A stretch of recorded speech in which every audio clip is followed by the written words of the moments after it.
ତ୍ରିନାଲି କହିବେ ତେଜସ୍କୁ, ତୁମେ ଗୋଟିଏ ନାରୀକୁ ଇଜ୍ଜତ ନାଇଁ ଦେବାର ସେନ୍ତା ଲୋକର ସାଥିରେ ଆମେ ଡିଲ୍ ନାଇଁ କରବାର।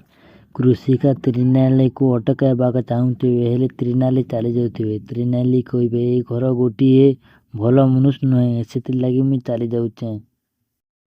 ମୁଇଁ ଇନେ ନାଇଁ ରହେ। ତାପରେ ଶମ୍ଭୁର ସ୍ତ୍ରୀ ଆସିକରି କହିବେ, ପ୍ରକୃତରେ ଯାହାକୁ ଏତେ 25 ବର୍ଷ ଥରେ ବଞ୍ଚାଇକରି ରଖିଥିଲ, ସେ ଗୋଟେ ମଣିଷ ନୁହେଁ, ସେ ଗୋଟେ ଦାନବ।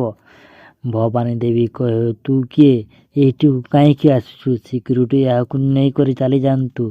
ମୁଁ ହେଉଛି ଶିଲା, ଶମ୍ଭୁଙ୍କର ସ୍ତ୍ରୀ। ମୁଁ ତୁମର ଅସଲ ମୁଖ ଆଜି ଖୋଲିବାକୁ ଆସିଛି। ଭବାନୀ ଦେବୀ କହିବେ, ଏଇଠିକୁ ପାଗଳମାନେ ଆସିଯାଉଛନ୍ତି, ସିକ୍ୟୁରିଟି ଜଲ୍ଦି ଏଇମାନଙ୍କୁ ନେଇଯାଆନ୍ତୁ। ତାହାପରେ ମହେନ୍ଦ୍ର ସାହୁ କହିବେ, ଇଏ ଏମିତି କ'ଣ କହିଲେ? ତୁମର ମୁଖ ଖୋଲିଦେବି କହିଲେ, ତୁମେ କ'ଣ କଲ? ତାହାପରେ ଭବାନୀ ଦେବୀ କହିବେ, ତୁମେ ତ ଜାଣିଛ ସାହୁ ବାବୁ, ବିଜନେସ୍ କଲାବେଳେ ଠାରୁ ମୋରି ଉପରେ ବହୁତ ଶତ୍ରୁତା ବଢ଼ିଯାଇଛି। ଏହିମାନଙ୍କର କଥାକୁ ମୁଣ୍ଡରେ ଖେଳାଇବା ଦରକାର ନୁହେଁ। ଚାଲନ୍ତୁ, ଗେଷ୍ଟ ଆସିବ, ଜଲ୍ଦି ଜଲ୍ଦି ଆମେ ପୂଜା କରିବା।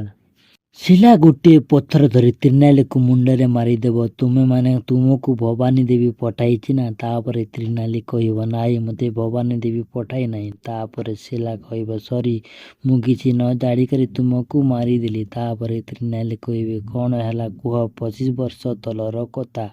ମୋର ଝିଅର ଦେହ ବହୁତ ଖରାପ ଥିଲା। ସେତେବେଳେ ମୋର ସ୍ୱାମୀ ସରସ୍ୱତୀ ଦେବୀଙ୍କ ପାଖକୁ ପଇସା ମାଗିବାକୁ ଯାଇଥିଲେ। ସେତେବେଳେ ସରସ୍ୱତୀ ଦେବୀଙ୍କ ସେଥିରେ ଲାଶ ପଡ଼ିଥିଲା। ତାହାକୁ ଗାୟବ କରିବା ପାଇଁ ମୋର ସ୍ୱାମୀ ସାହାଯ୍ୟ କରିଥିଲା।